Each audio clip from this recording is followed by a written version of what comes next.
Yarışın açılış mərasimi Azərbaycan dövlət himninin səsləndirilməsi ilə başlayıb.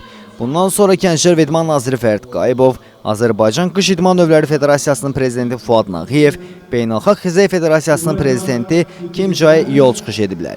Açılış mərasimi musiqili proqramla davam edib. Grand Prix'də Azərbaycanın fiqurlu konki sürmənin tək konki sürmə növündə Səbinə Əliyeva, Leyla Axundova və Alina Kalugina, buz üstündə rəqs növü üzrə isə Anna O'Brien və Drake Tong təmsil edirlər. Beynəlxalq Xizək Federasiyasının prezidenti Kim Jae Yol ölkəmizin böyük təşkilatçılıq qabiliyyətinə malik olduğunu bildirib. Stat, Azərbaycan Grand Prix'ni yüksək səviyyədə təşkil edib. Ölkəniz yüksək təşkilatçılıq qabiliyyətinə malikdir. Bu, Bakıya ikinci gəlişimdir. Bu cür gözəl və müasir şəhərdə olduğum üçün çox xoşbəxtəm. Grand Prix'nin uğurla başa çatacağına inanıram. Statın sonu. Gənclər və İdman naziri Fərid Qayıbovsa Azərbaycanda qış idman növlərinə marağın yüksək səviyyədə olduğunu bildirib. İlk dəfə bizdə fiqurlu konki sürmə üzrə yeniyetmələr arasında Grand Prix yarışları keçirilir. Bu ölkəmizin, ölkə idmanımızın növbəti uğurudur.